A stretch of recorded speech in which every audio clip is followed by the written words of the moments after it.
අයිබෝවන් වනක්කම් සලාම් අලයිකම් අන්නෙන් අසයෝ. අද කතාව ලෝටස් කොරියා. පහුගියදා දකුණු කොරියාවේ ශ්‍රී ලංකා පොදු ජන පෙරමුණ ආරම්භ කරා ලෝටස් කොරියා නමින් නව සංවිධානයක්. ඒ කියන්නේ නැවත ශ්‍රී ලංකා පොදු ජන පෙරමුණේ ප්‍රතිසංවිධානය කිරීමක් පටන් ගත්තා. ඉතින් ඒ සඳහා විශාල ප්‍රතිචාර ලැබෙමින් පවතින මේ වෙනකොට දකුණු කොරියාව පුරාත් ශ්‍රී ලංකාව පුරාත් මුළු ලෝකේ පුරාත්ම ඒ පිළිබඳව කතා බහක් ලක් වී තිබෙනවා හැමතැනම.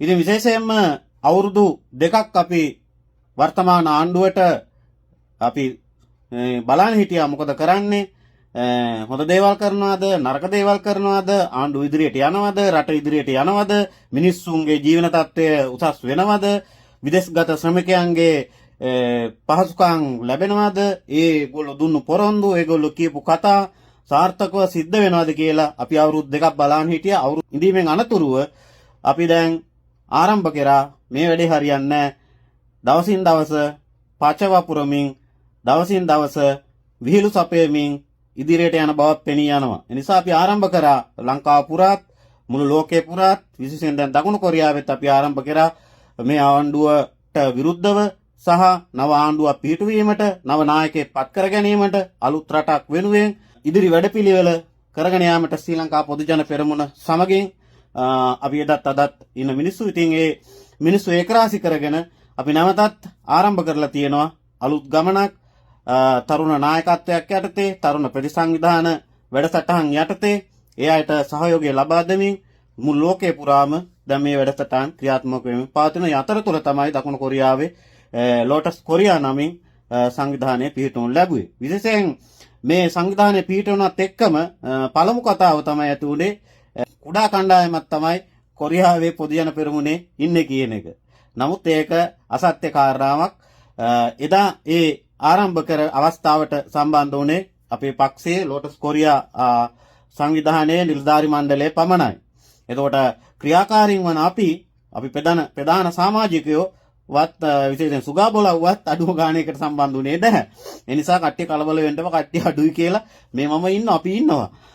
ඉතින් අපි හැමදෙනාම ඒකරාශී වෙලා මේ වැඩසටහන ඉදිරියට පවත්වාගෙන යන්න අදහස් කරන අතරේ තවත් කතා බහක් මම දැක්කා වටමේස සාකච්ඡාවක් තියෙනවා කියලා. ඉතින් ওই වටමේස සාකච්ඡා තියෙනවා කියලා කියන මිනිස්සු දන්නේ නැහැ දකුණු කොරියාවේ මහින්දාභිවන්දනා කියලා මහින්ද රාජපක්ෂ ජනාධිපතිතුමා ඉන්න කාලේ අපි දකුණු කොරියාවට ගෙන්නලා දහස් ගාණින් විශාල උත්සවයක් පිරිස සම්බන්ධ කරගනිමින් පැවැත්වුණා. ඉතින් ඒ වගේ දේවල් කරන්නට පුළුවන්. ඒ වගේම තමයි තවත් මම දැක්කා ජෙප්පෝ වගේ ඉන්න ටොයිෝ ඒ වගේ විවිධ ප්‍රතිචාර දක්වලා තියෙනවා. ඉතින් විශේෂයෙන් මේක වැඩිපුර අපේ ලෝටස් කොරියා සංවිධානය වැඩිපුර ප්‍රචලිත කරලා දුන්නේ ජෙප්පෝ සහ ඒට විරුද්ධව කතා කරන පිරිස ඒ අයගේ අදහස් දක්වමින්, අදහස් දැක්වීමෙන්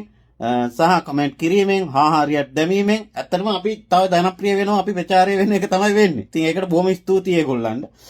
ඉතින් තවත් පිරිසක් හිටියා මේ විවිධ පුජ්‍යල චරිත අල්ලගෙන විවිධ චෝදනා නගමින් විවිධ ආකාරයෙන් කටයුතු කරන. මම හිතන දකුණු කොරියාවේ ඉඳලා ගිය ඉස්සර මහින්ද මහත්තයා පක්ෂේ ගිහිල්ලා, පස්සේ සදිත් පක්ෂේ ගිහිල්ලා, රනිල් පක්ෂේ ගිහිල්ලා, දැන් සර්වජන බලයේ ඉන්න පුජ්‍යලෙකුත් මම දැක්කා දැවන්ත ප්‍රචාරයක් අපිට ලබා දීලා තියෙන ලංකාවේ ඉඳලා යාගේ පේජ් එකෙන්. ඉතින් ඒගොල්ලන්ට ස්තුති කරනවා. මොකද අපි ප්‍රසිද්ධ කරලා අපේ සංවිධානයේ ඉදිරි වැඩපිළිවෙලට කමාන්ඩ් එකකින් හරි ඒගොල්ලෝ සහයෝගය දක්වීම ගැන අපි බොහොම සන්තෝෂ වෙනවා, ස්තුතිවන්ත වෙනවා. ඉතින් හොඳට එකක් මතක තියාගන්නට ඕනේ. දැන් අපි ටිකක් පළපුරුදු තල තුන මිනිස්සු දකුණු කොරියාවේ දැන් විතරක් නෙවෙයි ලංකාවෙත් අපි අනාගත පරපුර විශේෂයෙන් ජාතික සංවිධායක නාමල් රාජපක්ෂ මැතිතුමා විශේෂයෙන් තරුණ යම් බලගන්වමින් තමයි ආසන සංවිධායක ධූර, ඒ වගේම දිස්ත්‍රික් සංවිධායක ධූර ලබා දෙමින් ඒ කටයුතු කරන්නේ තරුණ යම් පෙළගැස්වීමක් තමයි කරගෙන යන්නේ. නිසා අපි කරන්නේ ඒ සඳහා සහයෝගය ලබා දෙමින් ඒ ගමන ඉදිරියට අරගෙන යන්නට උදව් කිරීම පමණයි. ඉතින් ඒ නිසා අපි විශේෂයෙන් විදේශගත ශ්‍රමිකයන්, විදේශ රටවල් වල පදිංචි වෙලා ඉන්න අය හැමදෙනාම මේක රාශි වෙලා පූර්ණ සහයෝගය ලබා දෙනවා ඒ වැඩපිළිවෙලට. එකක් මතක තියාගන්නට ඕන හැම කෙනාම විශේෂයෙන් අපි මුලින් කුඩාවට පටන් ගත්තත් දැන් කුඩාවට පටන් ගන්න අයට මේ කියන්නේ කුඩාවට පටන් ගන්න වටමේ සාකච්ඡාවක් කියලා කියපුවාටයි මේ කියන්නේ ඔය පොඩි කතාව අල්ලගෙන නේ කට්ටිය ගොඩක් රඟන්නේ හාහාරියට දාන්නේ කොමෙන්ට් දාන්නේ. ඉතින් ඕක ඔය තමන්ටම ආපස්සට හරවලා බලන්නට ඕන. මොකද 103න් පටන් ගත්තේ ජේ.පී. කාර්ය. පාර්ලිමේන්තු හිටියේ 3 දෙනා. ඉතින් ඒ පටන් ගත්ත පටන් ගැනීම තමයි ඒගොල්ලෝ සංවිධානාත්මක වෙලා මේ ජනාධිපති ධූර අරගෙන පාර්ලිමේන්තු 100 බහුතරයක් මන්ත්‍රී ධූර අරගෙන හැම දෙයක්ම ජයග්‍රහණය කරේ. ඒකට අපිත් දැන් ඔන්න ආයෙත් 103න් පටන් ගත්ත පාර්ලිමේන්තු ඉන්නේ 3 දෙනායි. ඉතින් අපි පහුගිය ජනාධිපතිවරණයේ ගත්තේ 2.50 මිනිස්සු කිව්වා. පස්සේ අපි ලක්ෂ 10ට දැන් ඇවිල්ලා ඉන්නේ. ප්‍රාදේශ සභා මැතිවරණයේ ඒත් එක්කම.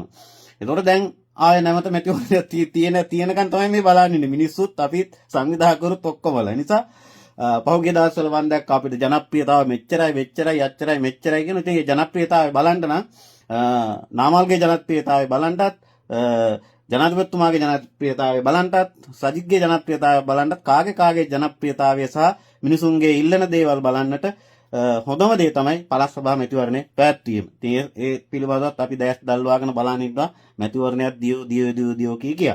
ඉතින් හොඳට මතක තියාගන්නට ඕනේ හාහාරියට දාන කොමෙන්ට් දාන ජේප්පෝ සහ ඒ සම්බන්ධ මාලිමා හිතවතු මතක තියාගන්නට ඕන කාරණයක් තමයි අපි කුඩාවට ආරම්භ කරලා මහින්ද රාජපක්ෂ මහත්තයා දෙපාරක් ජනාධිපති කෙරෙව්වා.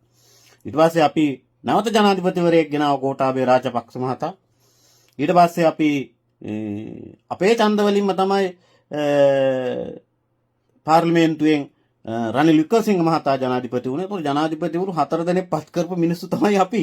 ඉතින් නාමල් ජනාධිපති කරන එක එයාටි දෙයක් නෙවෙයි. ඒක ක්‍රමක්‍රමයෙන් අල්ලගෙන ටිකෙන් ටික ඉහළට යන්නට ඕනේ. ඒ සඳහා ක්‍රමවේදයක් වැඩපිළිවෙලයක් අපිට ඒ කාලේ ඉඳලා පළපුරුද්ද දැනපුරුද්ද හැම දෙයක්ම තියෙනවා. ඉතින් පළපුරුද්ද නැපුරුද්ද අනුව අපි ඉදිරියට යනවා. ඉතින් දකුණු කොරියාවේ විශේෂයෙන් ගොඩක් අය නිහඬව හිටියා. දැන් මම ආරාධනා කරනවා නිහඬව හිටියා ඇති අපිත් එක්ක එකතු වෙලා අනාගතේ ලස්සන රටක් වෙනුවෙන් මිනිසුන්ගේ ලස්සන ජීවිතයක් වෙනුවෙන් අපේ දරුවන්ගේ අනාගත දැක්මක් වෙනුවෙන් නාමල් රාජපක්ෂ තරුණ නායකයා වට එකතු වෙලා අපි ශ්‍රී ලංකා පොදු ජන පෙරමුණ එක්ක ඒකරාශී වෙලා අලුත් ගමනක් යමු.